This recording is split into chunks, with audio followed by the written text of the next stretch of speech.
اچھا بھٹ صاحب، جو اب سب سے اہم بات یہ ہے کہ پچھلے دنوں ہم نے ان سلمہ بھٹ صاحبہ ہیں، ایک اہم عہدیدار ہیں، ان سے بات کی. وہ کہہ رہی ہیں کہ یہ لوگ ہمارے پاس آتے نہیں ہیں، بات نہیں کرتے، ٹیلی ویژن پہ چلے جاتے ہیں، وہاں پہ بڑے بڑے یہ بیانات دے دیتے ہیں.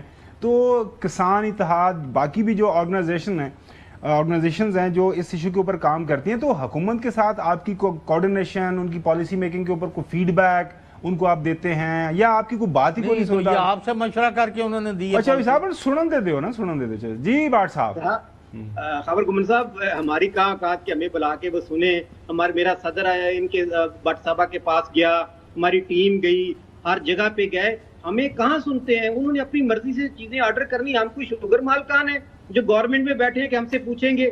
آپ یہ دیکھیں خبر گمن صاحب، ایک ضروری نوٹ سارے سن رہے ہیں کہ کسی طرح پیچھے گنے کے ساتھ کیا ہے کہ گنا 350 میں خریدا، جس کا ریٹ آج 115 روپے چینی کا بنتا ہے. شوگر مالکان نے اپنی مرضی سے، اس دفعہ گنے کا ریٹ بھی ڈیسائیڈ نہیں ہوا، 22 ارب روپے ابھی بقایا جاتا ہے. اور آج جس ریٹ میں گندم فلور مل خرید رہا ہے 2200 میں، پھر روٹی تو 5 روپے میں مارکیٹ میں آنی چاہیے. روٹی پھر کم مہنگی ہے. جو 2200 کی گندم فلور مل دھڑا دھڑ خرید رہا ہے، جنوبی پنجاب تو آدھا بک گیا ہے گندم ہماری. اچھا ایک بات جو پچھلے دنوں بھی اس پہ گم کر رہے تھے کہ حکومت کہہ رہی ہے کہ ہم اس سے نکل رہے ہیں، بے ہم نے مارکیٹ فورسز کے اوپر چھوڑ دیا ہے، مارکیٹ مینج کرے سپلائی اینڈ ڈیمانڈ کے اصول کے اوپر. پھر ساتھ ساتھ حکومت یہ بھی کہتی ہے کہ روٹی بھی ہم نے اس طرح مینج کرنی ہے، روٹی کی قیمت اس سے آگے نہیں بڑھے.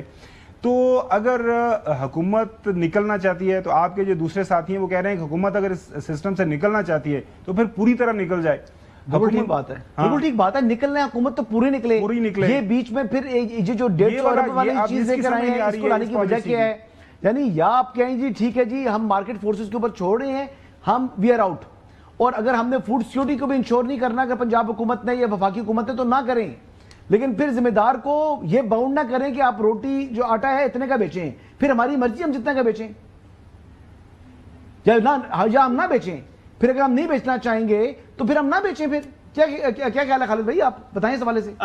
صاحب آپ یقین کریں کہ میں کہتا ہوں کہ اگر پھر چھوڑتے تو چھوڑ دینا، پھر ہمیں کوئی ڈیمانڈ نہ کریں نہ کچھ کریں. پھر چینی آٹے آپ دیکھو نا، آج 2000 کی روٹی 5 روپے کی غریب کو ملنی چاہیے نا. تو میں یہ نظام چل ہی نہیں سکتا کہ فلور مل والا گندم 1500 کی خریدے گا، آگے روٹی وہ اپنی مرضی سے بیچے گا. وہ میں نے کسان نے تو روٹی نہیں دینی نا، آٹا تو فلور مل نے دینا ہے. تو فلور مل والا جو ہے نا وہ پیسے کمائے گا، غریب کسان پھر رلتا رہے گا، اور روٹی خریدنے والا بھی رلتا رہے گا. یہ گورنمنٹ کو ہر صورت گندم کا ریٹ ڈیسائیڈ کرنا پڑے گا اور مارکیٹ اپنے کنٹرول میں رکھنی پڑے گی، تب بھی چل سکے گا، ورنہ یہ نہیں چل سکے گا. جس طرح سی ایم پنجاب صاحبہ چلانا چاہتی ہیں، میں کہتا ہوں کہ 25% ابھی بھی گندم کم کاشت ہے، اور اگلے سال آپ دیکھنا لوگ روٹی کے لیے ترس رہے ہوں گے اور گندم کاشت ہو ہی نہیں سکے گی کیونکہ پیسے ہی نہیں ہے.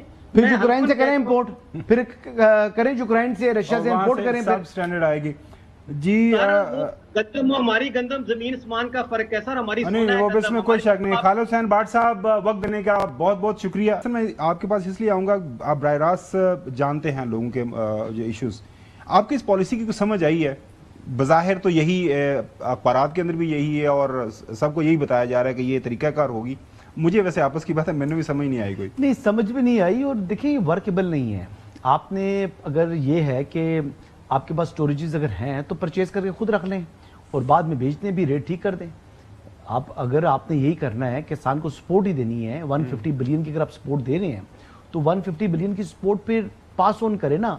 مطلب ایک تیسرے بندے کے تھرو اگر آپ پاس آن کریں گے تو پھر پاس آن تو نہ ہوا نا، پھر تو جو تیسرا بندہ ہے وہ بیچ میں مزہ وہ لے جائے گا.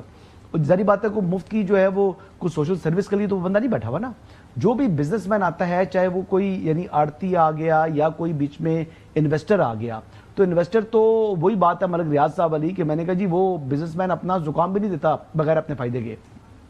تو گندم کے معاملے میں بھی یہی ایشو ہے. دیکھیں 2000 کیا 3000 بھی لاگت نہیں ہے. یعنی اگر آپ دیکھیں پر من کے اوپر جو ریٹ بتا رہے ہیں تو یہ تو لاگت سے جو ہے نا وہ بہت زیادہ معاملہ بڑھ چکا ہے. اور یہ بھی مطلب 3000 کی لاگت بھی جن کی ہے وہ میں کہوں گا کہ وہ لوگ خوش قسمت ہیں. اس ٹائم جو ڈیزل کی پرائسز ہیں، جو بجلی کے ریٹس ہیں، جو فرٹیلائزر کی قیمتیں ہیں، اور جو پھر آگے آپ جو لیبر ہائر کرتے ہیں، جو تھریشر آپ استعمال کرتے ہیں، ہارویسٹ کرتے ہیں اس کو، تو یہ تمام کی تمام چیزیں جو ہیں یہ کاسٹ پڑتی ہے اس کے اوپر. پھر اس گرمی کے موسم کے اندر بارش بھی ہوتی ہے.